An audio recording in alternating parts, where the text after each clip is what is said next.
Captain Chaos. Did you mess up another report again? Sorry, Sergeant Be Safe. I'll try to be more, careful. What in the world was that? Whoa, look out the window, Captain Chaos. There's a real live superhero. We have to meet them, Sergeant Be Safe. Let's go! There's Super Crime Buster to the rescue. Hey, there's Super Crime Buster! Woohoo! Hey, you're the greatest, Super Crime Buster.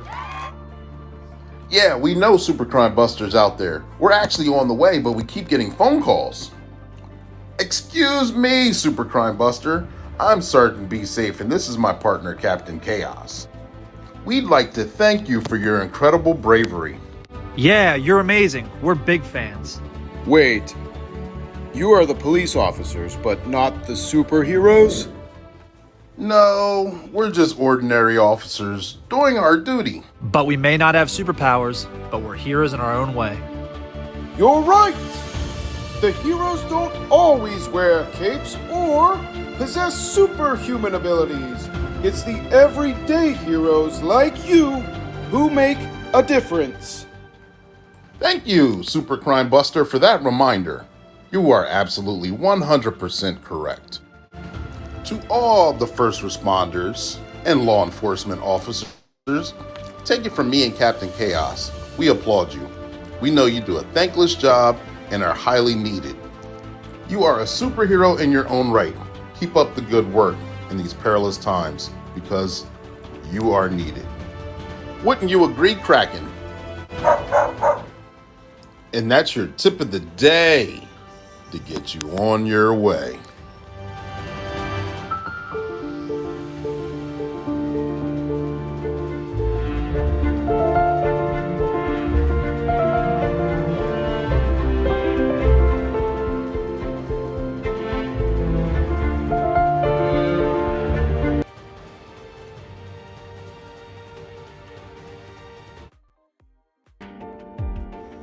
Welcome to Black and Blue, the podcast that's just for you.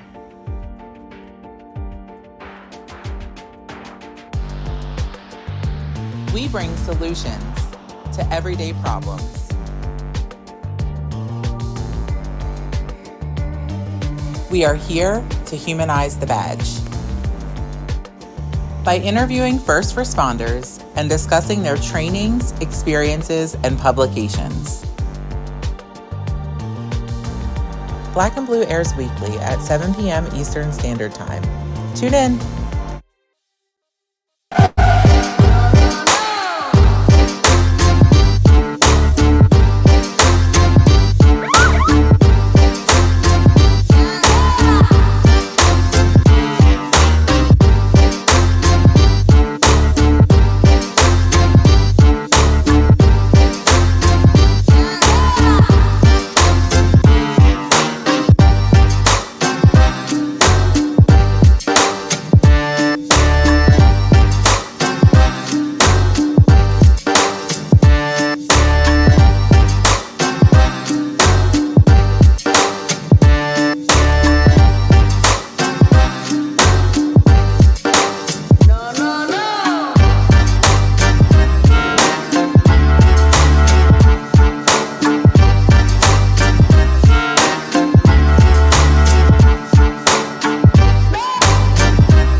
start the show.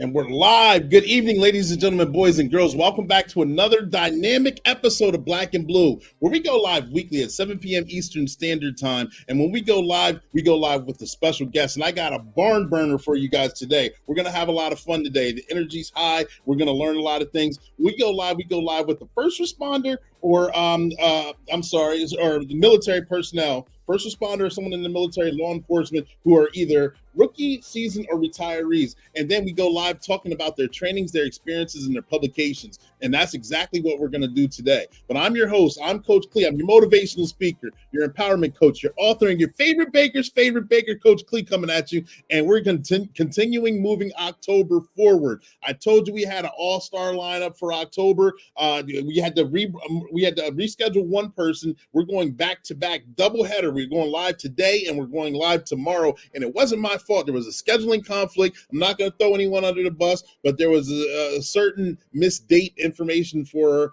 athletic event that was going on at a local educational institution. We'll put it that way. All right. So therefore, things had to get juggled around, and that's when we got to do the recap show. So I hope you guys tuned in and liked that. We got the recap on how the podcast has grown. The background has been changed a lot.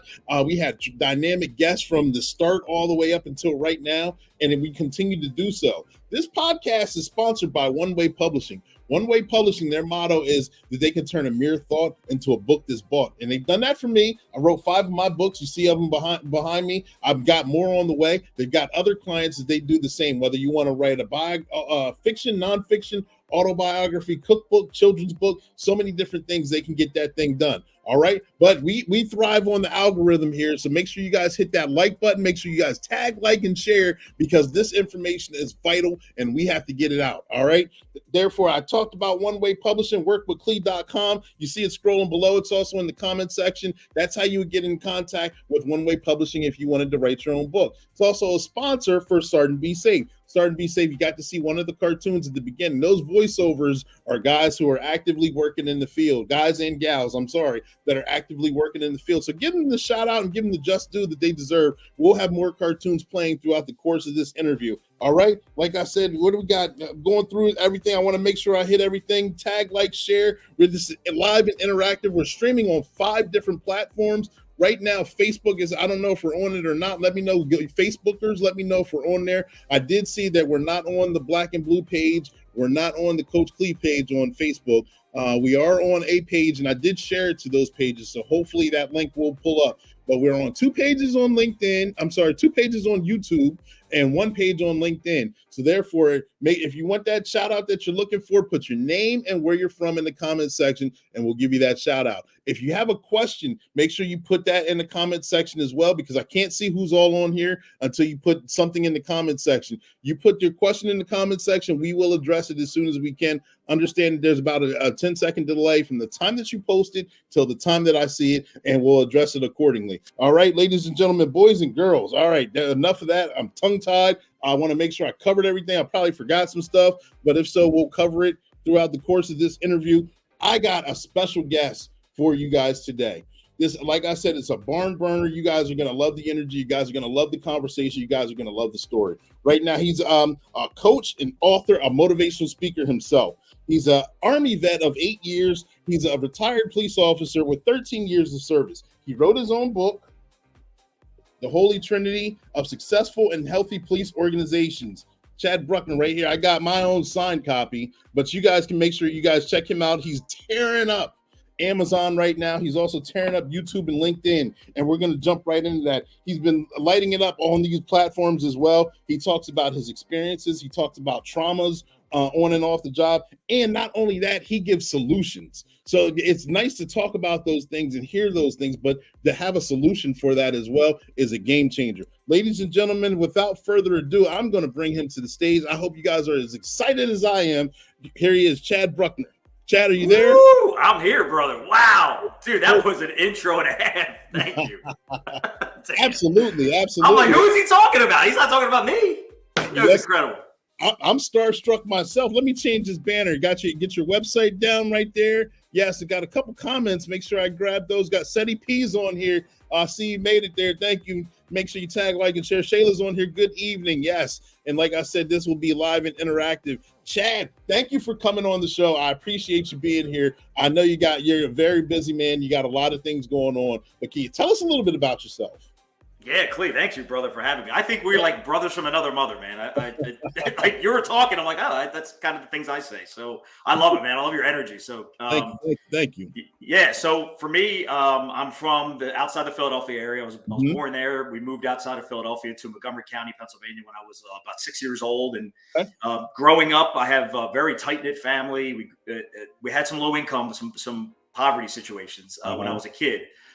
It wasn't the whole time of my childhood, but back then in the late 80s, early 90s, there was a lot of shame. People were more private. So some of that stuff we didn't talk about outside the house. And I say this to say I had a great childhood. It was amazing, full of love. And we did a lot of stuff. But that there was, like anyone's life, we had negatives and positives kind of immersed all around. So I say that to say that I didn't realize until I went to the book to write the book, why I chose service professions, why I did the things I did. And I realized I went in the Army at 17 to help people, to serve people. Seeing that dysfunction kind of in my childhood growing up a little bit. My dad went through some dysfunction as a child, and I watched this man continually pick himself up and fall down, And I love him, and I got a lot of respect for him. It's those lessons that made me realize I got to help people and do more to help. So yeah, went in the Army at 17, did that I signed up for 4 years, went in 1998 to 02, but then 9/11 happened. So yeah, that second IRR time, inactive ready reserve time of 4 years, after my 4 years of active duty, I then went into the National Guard because now we're in wartime, and ended up going to combat in 04 into 05. Okay. Came out of the Army after 8 years. And the funny thing about this, Clee, I never wanted to be a cop. My mom towards the end of my active duty time, my mom was suggesting, what are you going to transition? What are you going to do? She said, police officer, you're very approachable, you're engaging, you work hard, you care about helping people, you would do a great job. Mom, I don't want to be a cop. And I say that because the only experience I had growing up was when I got my license in the town I grew up in, amazing town, great. But the only experience I had was 2 traffic tickets for speeding. And the officers were nice and kind. But I remember telling my mom, I don't want to write traffic tickets for a career. Like, that's not what I want to do. Fast forward about 6 months, I go to Iraq. In Iraq, as infantrymen, we were trained to, move in a woodland environment to kill or capture the enemy. That's our job. But in Iraq now, we were doing urban para-law enforcement operations. Okay. We're cultivating informants. We're interacting with the citizens of the town. And it made me realize, I think there's a lot more than just writing tickets as we started to help the community, help the town there. So I came back in 07. It was full speed ahead. Went to the police academy, paid my way through. I used the GI Bill, which is amazing, and just kept testing and interviewing during that process. And got on the job, and it was full speed ahead, man. When I knew that I wanted to be a cop, a large influence of my mom, it was full speed ahead. Cool. Thank you. You answered the next question I was going to ask. What gave you the burning desire? Normally, being in service-filled occupations, being from the Army leads the way, by the way, Hul, and then jumping into the police academy, and then giving that life of service. Yes, you said full speed ahead. I know just from reading your book, a lot of setbacks before that you got in to law enforcement as well. Hearing about 9/11. I believe you were maybe a staff sergeant, E5 or something at the time, and how triggering that was. And like you said, you are only planning to do the first 4 years, excuse me. And then that happened, and like, I can't get out now. The service in me needs to go ahead and provide some sort of security for this country. Yeah, dude, that changed my life. That 9/11, I have a tattoo on my forearm. It's about 9/11. I was 20 years old, getting ready to turn 21 a couple months after 9/11. Just got promoted to sergeant on September 1st, 2001. Wow.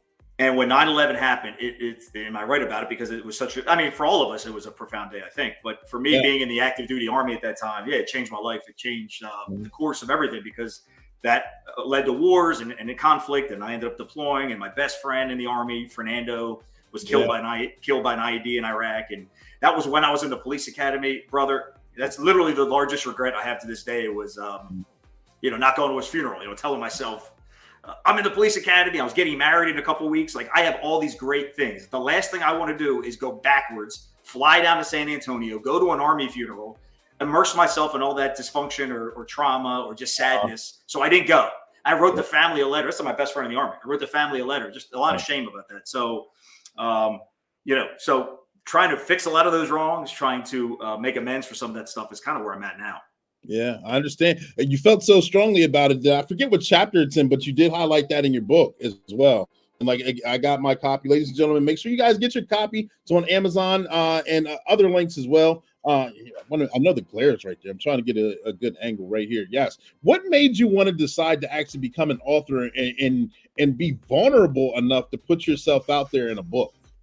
That's a good question. And I'll go right to it. So I was in, I'm in recovery in Pennsylvania. I'm a certified recovery specialist. So as a CRS, my job now, and I use my performance coaching methods to do this, but to help people in active recovery that want services to live a life of significance and stay in recovery.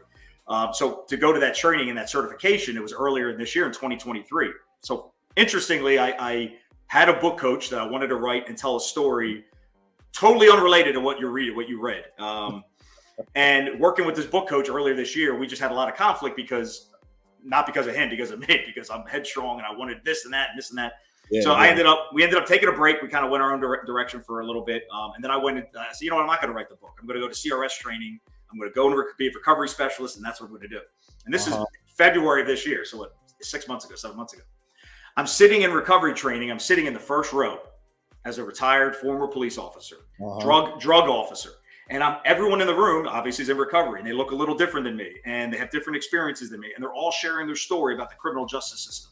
Clee, I can't tell you, brother. Every story that went, I just slid down a little more in my chair of the shame that I felt, and I didn't even do anything to these people, but they're telling stories of the criminal justice system, of prosecutors, heavy-handed prosecutors, heavy-handed detectives, and the heavy-handed system where people don't have resources to begin with, don't have money. Man, it set me. I started to cry. I excuse myself, not like emoting big time, but tears are coming down. I excuse myself from the class. I go outside, and that one of the ladies in the class, the students, comes out, strangers, doesn't even know me. She goes, "You all right?" I'm like, "I'm sorry. This is like hard." She goes, "You didn't do anything to me." It's like, I know, but the system has, and we got to talk about that. We got to make changes. I love policing. I love it, love it, and it's so noble. And we need great police officers. But we need them to be good and healthy and well and led the right way and doing a noble mission. Like, all those things matter.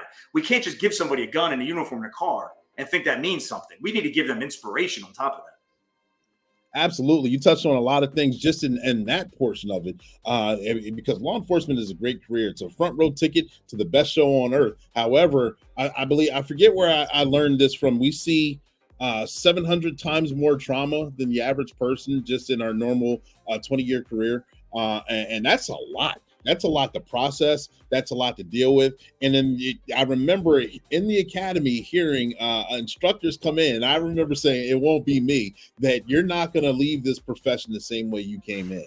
And that is so true. And I remember how naive I was. I went to the academy in 2004. And back then I was like, I was young, I was eager, I was ready. But now, I'm not saying that the job's still not fun, not saying that it's not purposeful or meaningful, but you do have a different outlook on certain things. You do have a different outlook on people. You do have a different outlook on just being in crowds. Heavy crowds, heavy situations. You hear loud noises. You're in tune with everyone's movement. Things are going on. How do you shut that off, or can you shut that off? Because I know a lot has to do. Mental health is a big thing. It's a big stigma, and especially for this profession. Because if you're not mentally healthy, you're not brain healthy, you're not spiritually healthy, you're not emotional healthy, you can't be professionally healthy as well. Brother, this profession will die if we don't embrace mental health and emotional health. It will die. It will not survive. The reason is, I spoke today at a panel event in Philadelphia about harm reduction, and we continually are not understanding what the situation we're in. And if we don't understand the situation we're in, it makes sense that we can't understand the solutions that to get to where we get to. Right. It's an unsustainable track with mental health, and I'm glad you brought this up, that there's nothing wrong with us to have mental health. I remember sitting in the academy as a combat veteran, 26 years old, 27 years old, and listening to other people's stories and thinking, I've been there, I've done that, I know. Yeah, that was it was wrong. That was incorrect. It was ego. It was being naive. It was being scared, being fearful, wanting to be tough, wanting to be strong in the eyes of other people around me. And that's just it's unsustainable track, I think, brother. If we start to acknowledge that this job changes us, I want to stay in the fight. I'm going to go to. I have 4 therapists, 4. And it's okay, man. They all do different things for me, and I love them. And they all help me, and they keep me in the fight. They keep me moving, and I'm doing big and bold things. So there's nothing wrong with that. I think in the profession, we are doing ourselves a huge disservice, by not embracing mental health, by making it look like it's a weakness, by making it look like there's something wrong with you. Yeah. In 2019, brother, I was laying in my foyer with a bottle in my hand and my boxers. My 3 or 4-year-old son was staring at me. My wife's behind me, spooning me, rubbing my chest. If you would have looked at that, you would have said, man, this is not a good situation. It's not a good guy. I don't know what happened, but man, this is not good. Yeah. Then earlier this year, if you would have seen me or last year, you see me in Hershey presenting at a conference and people were, cheering and clapping, you would have said, oh, that guy, he's really crushing it. He's living life. He's really doing good. That's the same person. It was the same person. And we have to get better at understanding that just because we're down today doesn't mean we can't come back up. Yeah. Yeah.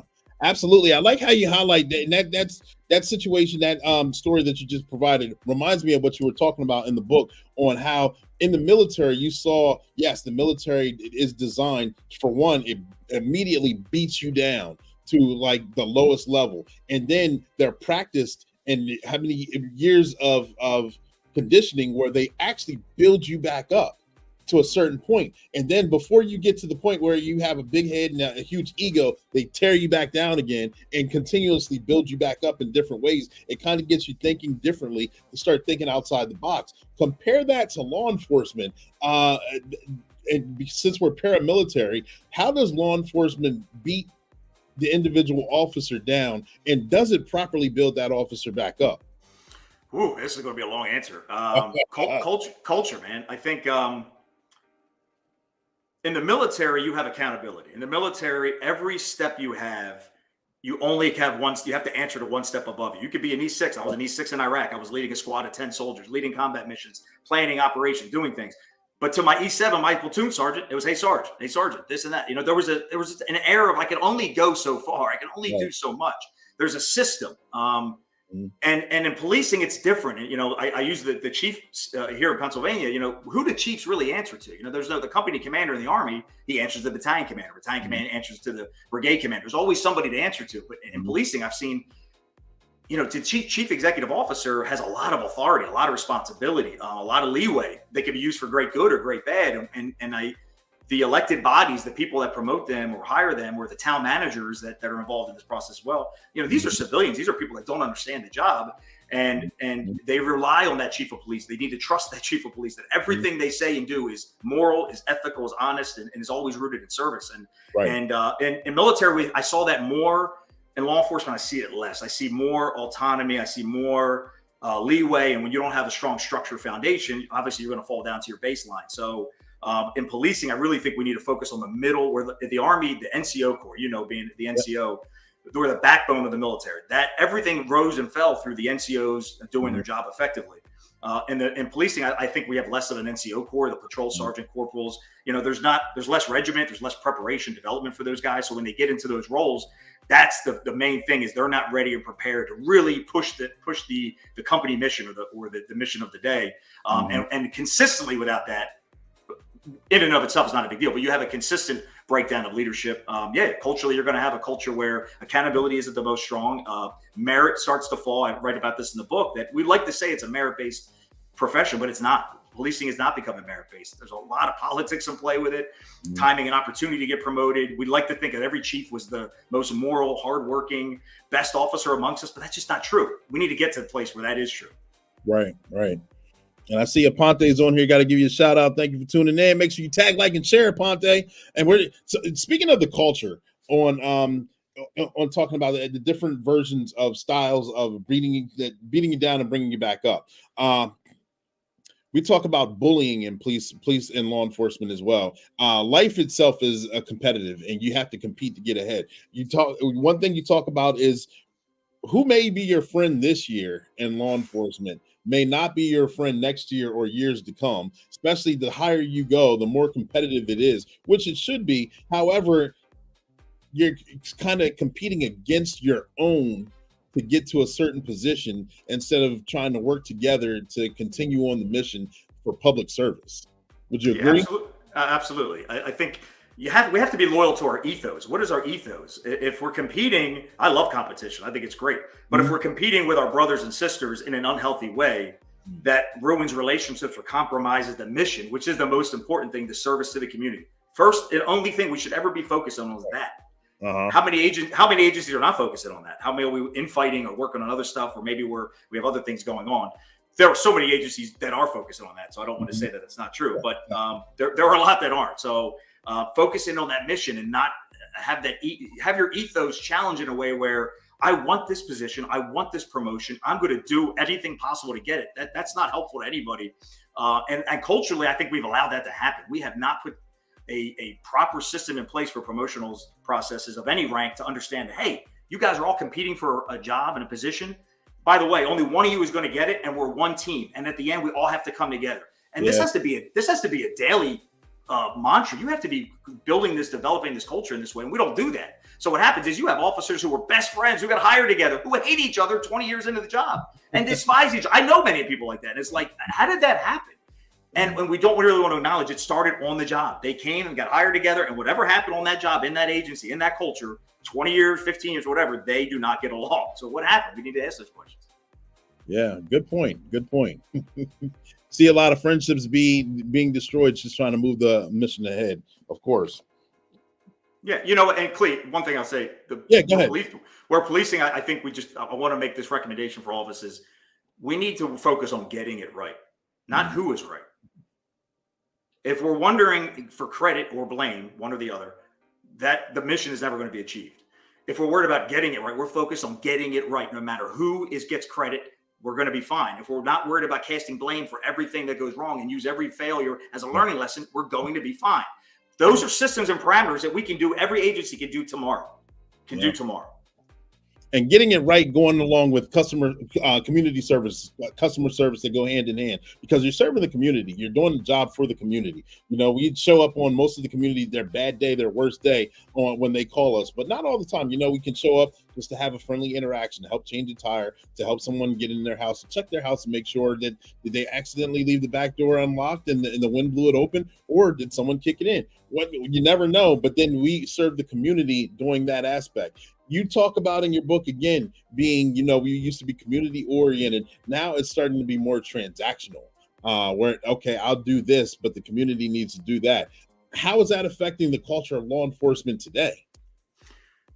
There are so many police officers that want to serve. I mean, they got into this profession for noble reasons, I believe. So if we think about why an individual officer is in the profession that they're in, this vocation, it's to serve.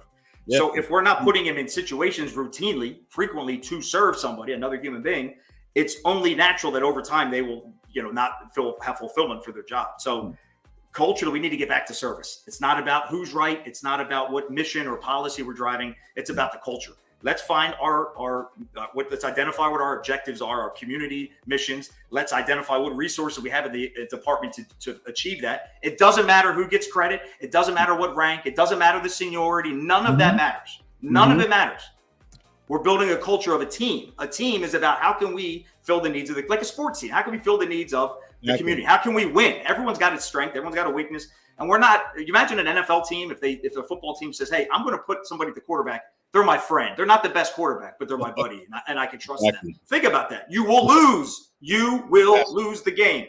You have to put the best player in that role. Like John Gordon says, the energy bus. You got to put the right guy in the right seat and the right girl in the right bus in the right seat, and everything will be fine and autonomous. And we have too many leaders that are trying to control every narrative, trying to make everything about themselves or not about the community. If you just make it about the community, and we don't think about anything but the community, the job will naturally come to us. We'll be able to fill those needs because we're focused on them, not us. And it'll become easier, like you said, easy to do. Absolutely. As easy as breathing and sleeping, Clee. Exactly. Ladies and gentlemen, boys and girls, we're going to pause for the cause. Sergeant Be Safe has to give us some edutainment, some tips and safety, and then we're going to come right back and jump right in this interview. So stand by.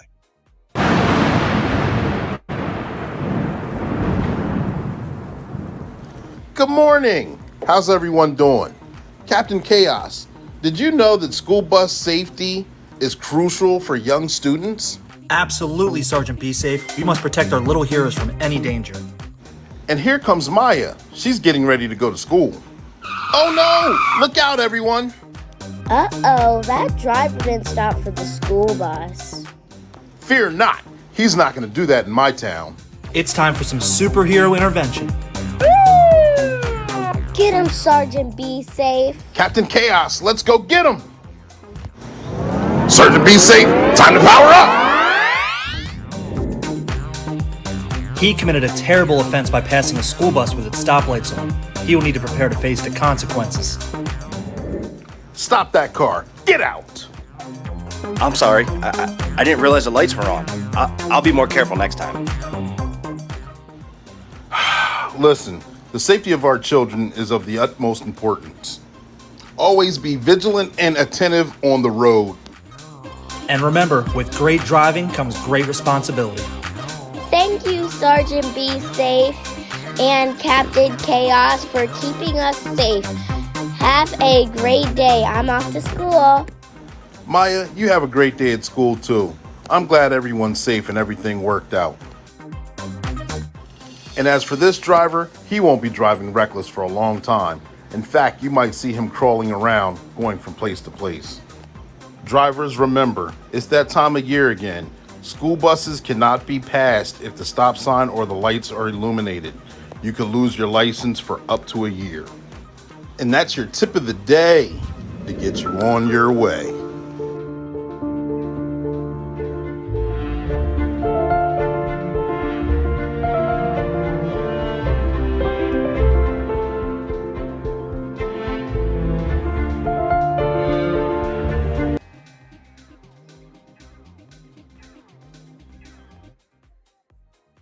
Thank you, Sergeant Be Safe, for that educational moment. We appreciate that. Ladies and gentlemen, boys and girls, we're jumping right back into this interview. We got Chad Bruckner here. We were talking about so many different topics in his book. Again, right here.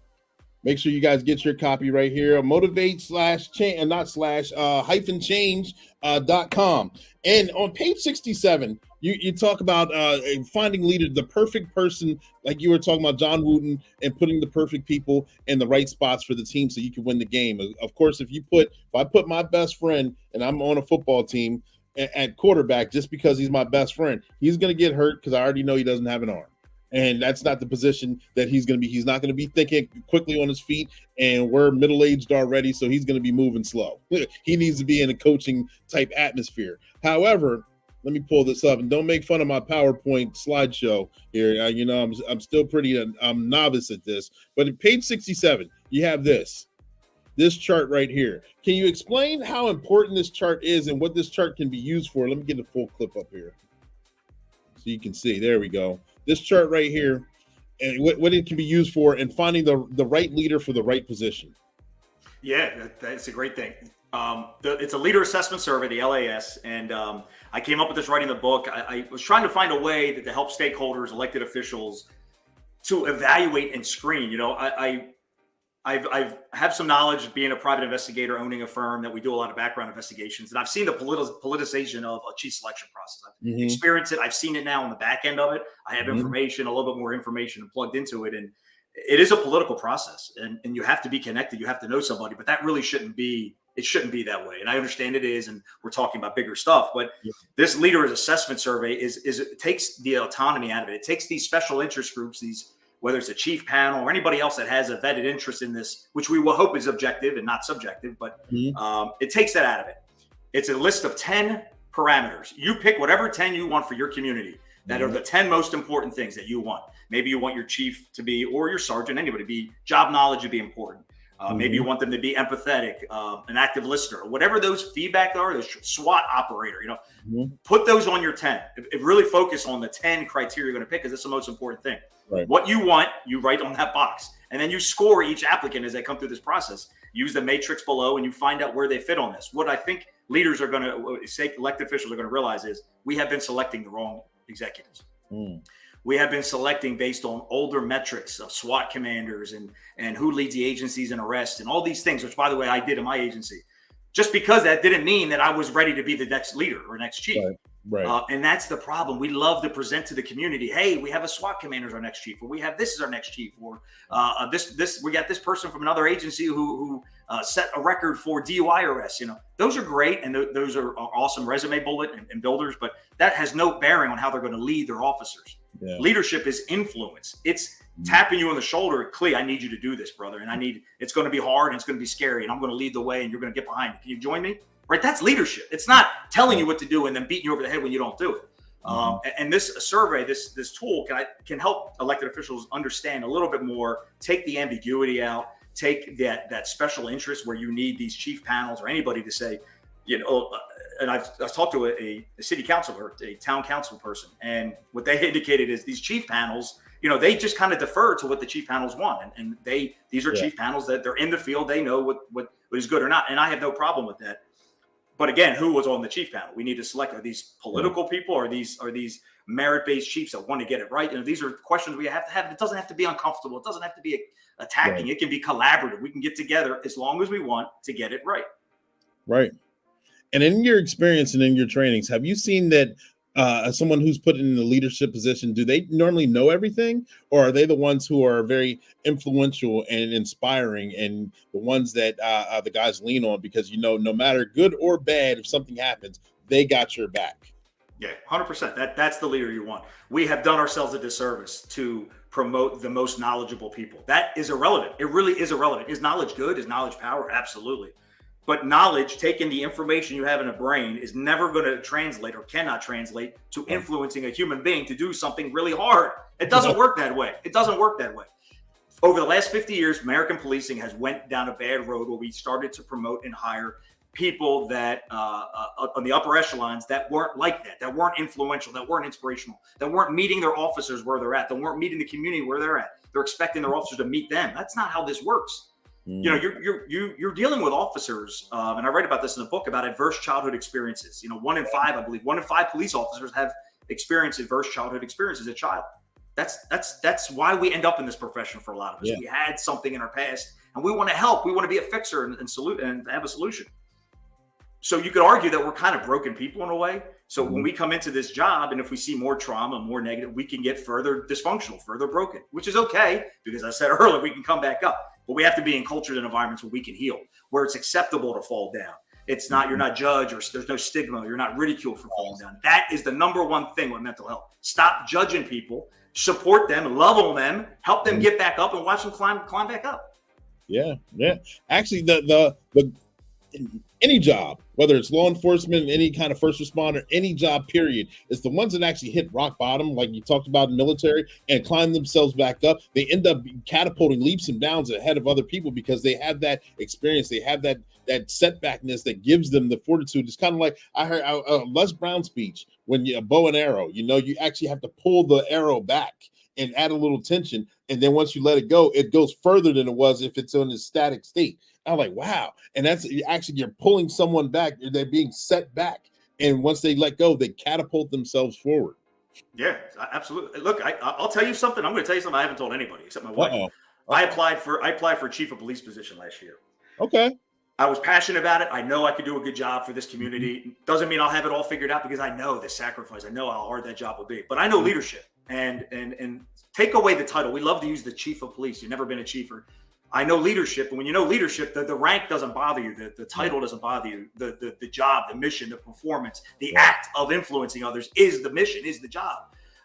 So I didn't get an interview for that position, and I was a little upset about it. I'm like, you couldn't even, I'm not interesting enough to interview. I'm not interesting enough to hear what I think and say. And that's when I realized it's a very political process. We're not interested in getting it right unless the people we have that want to get it right are in there. So we structurally, organizationally, systemically, I've talked to cops all around the country, and they have the same similar situations. So until we're ready and focused to get it right, and that doesn't mean everyone that extends the ranks is deserving. It doesn't mean that.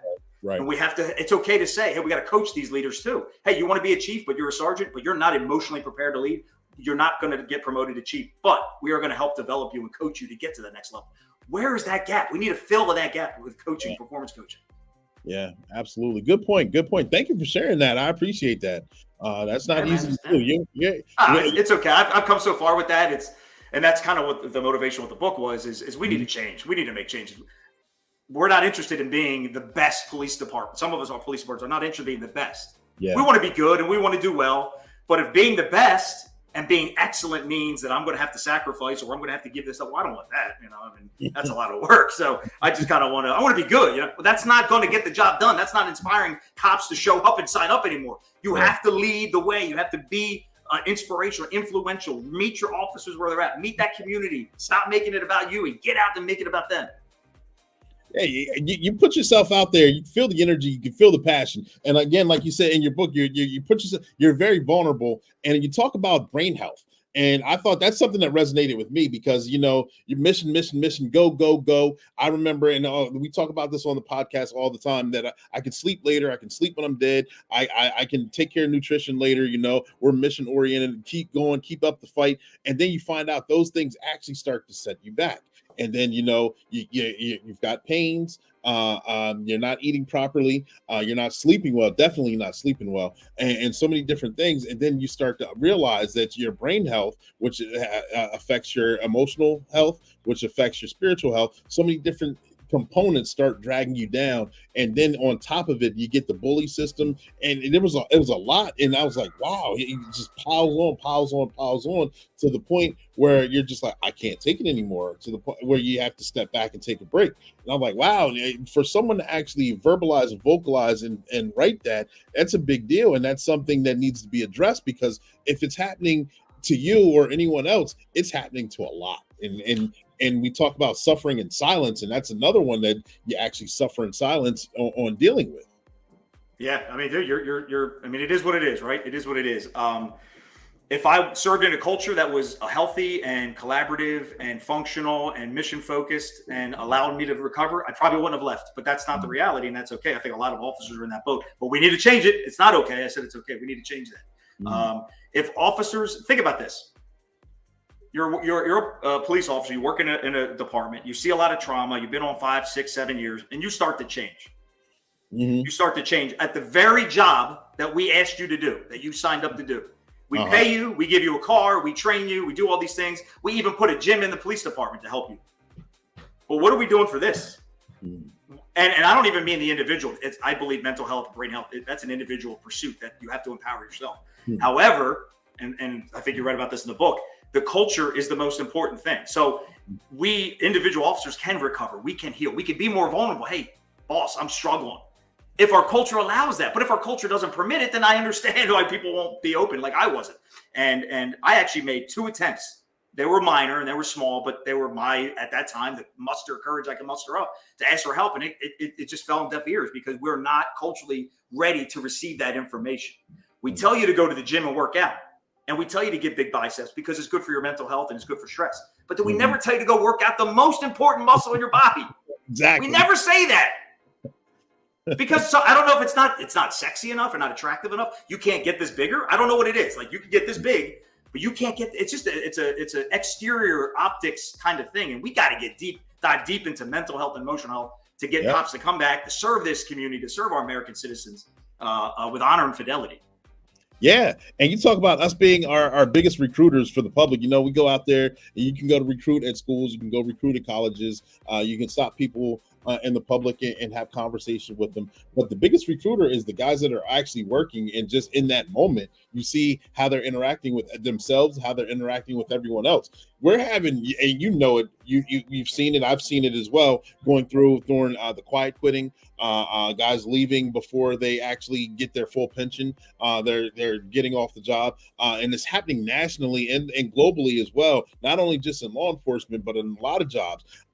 How do you think we can combat the recruitment and retention problems, and then thoroughly affect the guys and girls that are coming out of high school, colleges, and the military, and kind of like, I don't know if I want to get into law enforcement right now. Is that something for me? Should I do this? Or I'm leaning towards something else.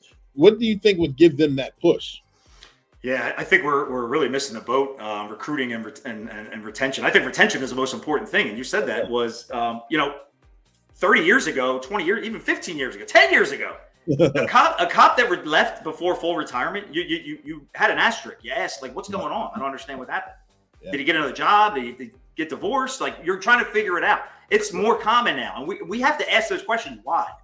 And we have to be comfortable to get the answer. And usually people leave jobs because of people, not because of the job. Yeah. And this is the hardest thing. This is hard. This is where people want to say, oh, he couldn't handle the job, or they couldn't handle the job, or the job was too hard for her. The real rub of it is, and most of the cops I talk to, I couldn't handle them. The person inside my own police department. I mean, this is real. Is the trauma some of it? Sure. But when you love a job and you're willing to take some of the predetermined risks, the things you know about. Nobody told me that, when the first day I started, I'm going to end up working for a man who was toxic and dysfunctional, and he'd be the reason I leave. Nobody told me that. Yeah. But that's the reality. So how do we change that? So cops, there's another cop in my agency that left, after 6 or 7 years, and we'll make up a story because, it's not true. The excuse he gave is, I'm not going to get into it, but that's not a true story. That's not the reason because he couldn't be honest with the police department. So, and that's not just mine. There's so many. So, but we have to be honest, brother. We have to be honest. And the leaders that are the stakeholders, the ones that are captain of the ship, they can't bury their head in the sand. They can't turn a blind eye because it's not fun. It's not attractive. It's discomfort or uncomfortable. And we grit our teeth about it. This is where the real work needs to begin. This is where we need to put the effort in right now. Yeah. And would you say that would go hand in hand with human connection? I know we're in a social media world. We're on a platform right now that's digital. But human connection, therefore, would that help with retention? Would that help with recruitment? Would that help with mental health just right on the job with trauma and things like that? It seems like departments where the more we move forward, the more we alienate ourselves from ourselves, and we alienate ourselves from the public as well. 100%. We have professionalized the job too much, I think. And I don't say that in a negative way, but or I don't say that professionalizing yourself is a negative, but I think it's been negative for us. We have leaders more often than not that are spending less time with their officers than 30, 40 years ago because they're in trainings and conferences and they're getting a master's degree or doing these other things, or they're on committees or panels. I get it. That's all great. We need to advance the profession. Who's spending time with the guys if you're not, and the girls? Yeah. If somebody has to be, right? Somebody has that human connection. Somebody has to be mentoring them, developing them, training them, helping them when they're down, helping them when they're up, like that. That's a daily regimen. And I just think we have professionalized the job. We don't want to get down in the weeds on a daily basis, but that's what we need. These officers, I talked to a young recruit the other day in Southeastern Pennsylvania. He said, I was on Google and the police department had 1-star rating. And why would I want to go work for there? I said, that's a great question. Now, do we know that's true? Could have controls be on there giving stars? But this generation is asking questions. And I tell them, keep asking questions. Don't go work for a place that's toxic because you are going to be the one that's paying the price. It's just the way it is. So let's change that toxicity so more police officers, more agencies are healthy and retention and recruitment is not an issue. It's interesting you said that. I had a young man call me 2 days ago. What's today? Today's on Monday. Called me. He's 18 years old. He's getting ready to start classes for college, and he was looking for my opinion. He wants to get into law enforcement. I like, great. Gave him different options. Gave him, okay, what outcome are you looking for first, so we can develop a roadmap and how to get there? Because I may suggest one thing. I suggest ROTC or reserves or anything like that. He's like, I'm definitely don't want to do military at all. Okay, since that's off the table, we won't have that conversation. But then he said, yes, I definitely want to do research on the department for one, since it's a buyer's market. If I'm going to get the bonuses, I don't want to jump around from bonus hop, and be and get that stigma. But I also want to be in a place where I can develop, where I can learn, where I'm going to want to be there, where I like the culture. I'm like, wow, you're asking a lot of great questions. I mean, I remember when I was in it, whichever organization called me back first was the one that was going to get me. And then where I ended up where I wanted to be. You have options where, yes, okay, this place is hiring. Yes, so is this place. Let me see what the culture is. Let me see where the growth is here at this department and move that direction and utilize it because you're going to be there for a reasonable amount of time. No, absolutely. It's going to be a second home for you. I mean, it's we get into this work-life balance and we could talk about this for briefly I've really been focused with some of my clients, with all my clients, but some that ask me about this balance thing is we have to get away, in my opinion, from the work-life balance. It's one life. We have one life. Yes, we do. We don't have 2 or 3 or 4. We have one life. So if we have something happen to us at work, that is guaranteed to come home. Nobody drives home and be like, oh, I had a bad day, and we don't take it on our family. It doesn't happen that way. And then if we have something that happened at home, we bring it to work. So if we can adopt more of a holistic approach to, we have one life. So your boss at work, whether he wants to or she wants to or not, they have an involvement or a moral responsibility to your personal life because the actions they can take or not take can have actions to somebody that doesn't have authority or rank to their family at home. I went through that, and there's so many police officers I know go through that. So we have to realize one life, and the stuff that happens at the job, if we're in these leader positions, I'm not saying we're marshmallows and we're walking puppies down the street. What I'm saying is meet our officers where they're at. Ask them where they're at, what's going on, how can I help you? I don't have to have you get them back early about the knowledge. You don't have to have all the information. You don't have to have all the solutions. That's where we have tricked ourselves into it. We promote the smartest people because they know when they get there, they're going to know how to solve all these problems. That is actually the wrong way to do it.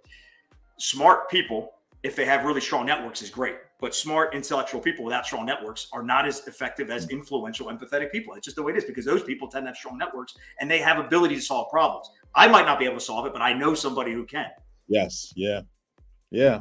Good point. Good point. And it brought me to another point where you resonated in your book where, the chief of police or the admin of the police department is not just overseer of the officers of that department, but it's overseers of the families of those officers as well, because everything affects, while in the job, it also affects the family life and the culture. I'm like, wow, that's profound. That really is profound. That's an interesting and important topic. So therefore, it trickles down as well, not only from admin, but then, the sergeant of the platoons or corporal, however the department is organized, you guys have a profound effect on the guys that you supervise as well. Because if you're coming in always angry and pissed off and tired, then it reflects on the guys and their performance is going to be low. Then when they go home, they're going to be angry, pissed off, and tired as well. And then it's going to affect the wife and the kids and whoever the family members are for that individual officer.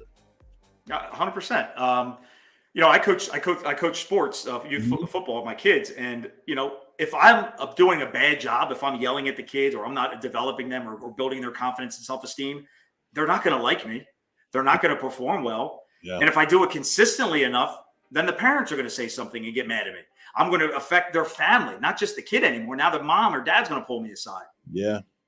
Why aren't we asking that question in police departments? Why aren't we asking when we take action against an officer? Why aren't we asking, how does this affect your spouse? Hey, how's your spouse doing? How are your kids doing? I know this must be tough on them. We don't want to ask that because we know the answers. That's scary. So we don't even go down that road. 40 years of doing this has created this situation, this recruitment issue, this crisis, leadership crisis, and brain health crisis, where all these things are hitting at the same time because we have not focused on culture. Culture is the most important thing. It drives everything we're going to do at work. Culture. That summarizes basically everything that we've been talking about this entire podcast right there. So let me ask you this. I know it's available on Amazon. Where, if anyone wanted to read the book, which I suggest you all should take a look, take a gander at this book. It's very well written. You pour your heart and soul in there. How would they get a copy of your book?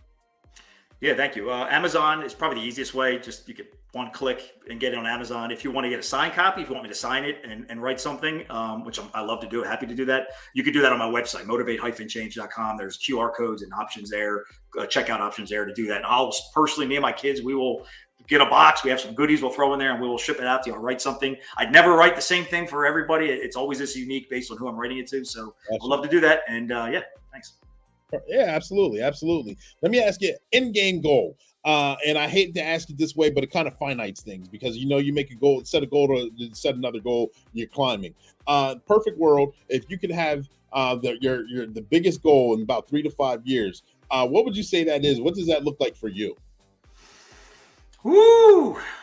I gotta share the inner secrets now. I gotta share this. That's what the platform's all about. I love it, man. So I'm working on some stuff.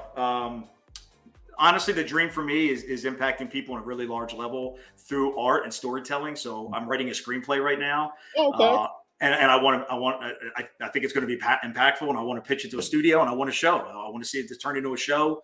I think the messages, and I don't want to get into it because I'm still writing it, but I think it's going to be really impactful. I think it's police officers, first responders can relate to this, but really it's going to speak to everybody can understand and jump on board because you can pick apart. Oh, I can relate to this. I can relate to that. So, and it'll be a tearjerker. So, man, I never told anybody that except my family. So, Yeah, that's where I see. I want to do as much as I can for the policing profession. That is my focus for the next 24 months. Is do what I can to help make the change that needed. There's so many out there that are also doing this, but there will be a time I'm going to have to turn the corner, move on, and hopefully, I make an impact. So that's going to be that's the 3 to 5 year goal. Gotcha. Thank you again for sharing that. I understand not wanting to put too much out there. It's in development. I understand that. I can't wait to see the end game of that. I do want to watch you flourish and see how it develops, and we have to get you back on the show and highlight that once that comes to fruition. But continue doing that. Absolutely. Thank you, man. Thank you. Yeah. Ladies and gentlemen, boys and girls, stand by. Sergeant Be Safe has some more edutainment, and we're going to jump right back into it. So enjoy this cartoon.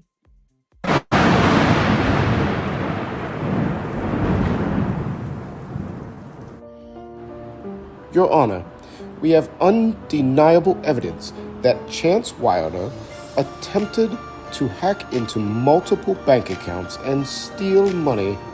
We request the maximum penalty. That's right, Your Honor. Chance Wilder is a menace to society, and we must put an end to his hacking shenanigans. Objection, Your Honor. My client is innocent until proven guilty. We believe there's been a misunderstanding. Chance Wilder is a misunderstood genius, not a criminal. Order in the court. Let's hear the defense's case. Your Honor, I present to you Chance Wilder's latest creation, the Hacker Helper 3000. This incredible software was designed to protect innocent people from cyber threats.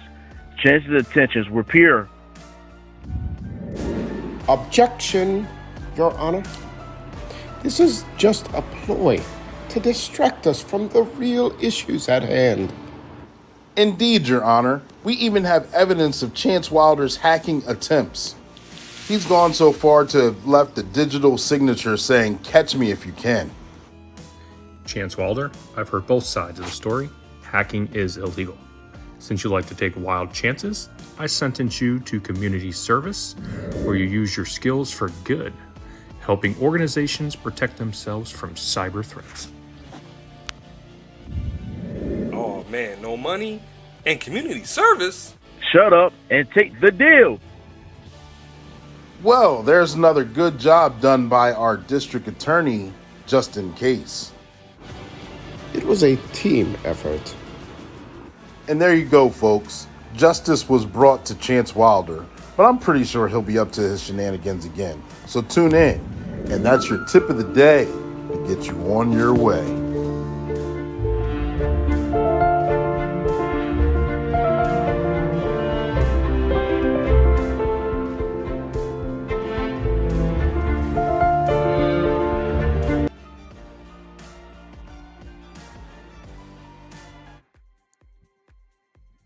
Thank you again, Sergeant Be Safe, for that information right there. Ladies and gentlemen, boys and girls, give a shout out to those voiceovers, because most of them are first responders or law enforcement officers themselves. They don't want the shout outs or the accolades, but I always feel like I need to give them something, because they come through when I need them, for even if it's a 1 or 2 liner. Make sure you guys get those likes up. We're having a tremendous conversation. Get those likes. Make sure you hit that share button. Get this information out there. Chad, we got Chad Bruckner here. Chad, I appreciate you coming on the show. We talked about so many wonderful things. We talked about your vulnerability. We talked about brain health. We talked about big trauma. We talked about your book. We talked about moving forward. We're talking about goals. We talked about so many wonderful things. We talked about so many different things. I may have forgot to ask you a question, or I may have jogged your memory on something that you may have wanted to cover. Is there anything else that you want to put out on this platform right now? The floor is yours. Woo. I believe most leaders in policing are doing a great job. They're trying their best. They're doing their best. And I say that to highlight, to not beat yourself up, to not judge yourself so harshly. Are there changes that we all need to make? Absolutely. There's not a soul in this world that doesn't need to improve or grow or get better. But does it also mean you haven't done anything good in your life? That's not true either. You've done amazing good things with the job. So I challenge you, call to action today, October 25th. Whatever you did before in your life on the job that may be harmful, hurt somebody, did something, just go apologize. Call them, text them, reach out to them face-to-face, preferably, and say, hey, I'm sorry about that. And watch what that happens in your life. And if you do that often, that ability to apologize and make amends is going to have profound effects, and it limits the shame. It shoves that shame that personal shame that we lead with so often for everybody that we hurt or things that we've done that we're not proud of. And we lead with that shame. Push that down. Say you're sorry, be vulnerable, and be willing to learn and listen. Man,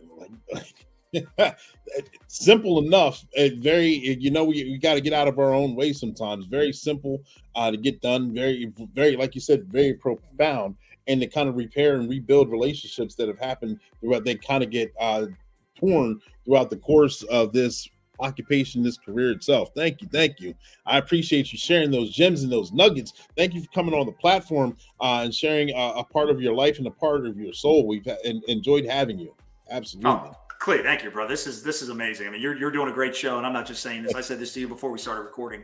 The way you do it, that style in which you do it, your passion and heart to make policing as great as it can be. I mean, you're like somebody I'm behind, man. So keep up the great work. Thank you. I appreciate it. I appreciate that very much. Looking forward to having you on the show in the future when things keep going. Ladies and gentlemen, make sure you guys check out his website, get his book. Make sure you guys leave him a review. Make sure you take this to heart, because there's a lot of wonderful gems in his book. Boys and girls, ladies and gentlemen, we are going back to back.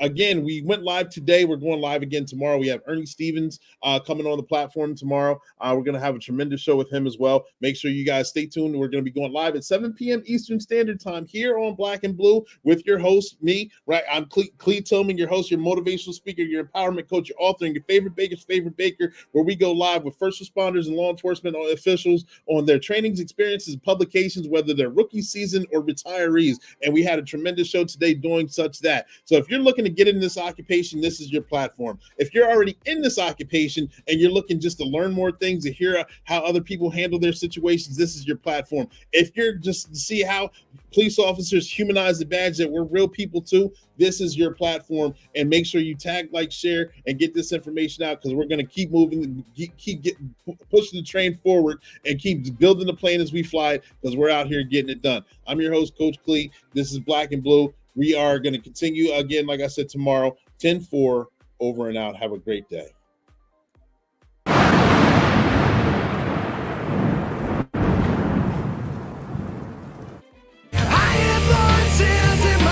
Your service has been temporarily disconnected. Psst. Hey, Megan. You need those pills to help you feel better. Treacherous Tony can help you. Megan,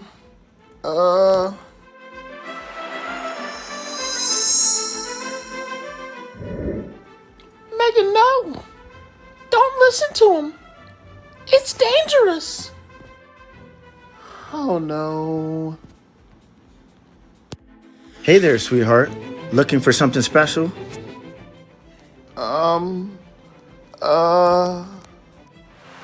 I've got this strange feeling something's not right. Captain Chaos, come on. We need to go investigate. Investigate? But I just bought a new yo-yo. Oh my goodness. I just don't get it. Hold it right there, treacherous Tony. We know what you're up to. And we won't let you harm innocent people. You can't stop me. I've got connections. We're not afraid of your connections, Tony. We're here to protect the community. And make sure Megan gets the help she needs legally. Thank you, officers. You are absolutely welcome, Megan. Remember, folks, there's legal ways to get the help that you need. Don't let anyone take advantage of you. And if you ever need a helping hand, Sergeant Be Safe and Captain Chaos are here to save the day. And that's your tip of the day to get you on your way.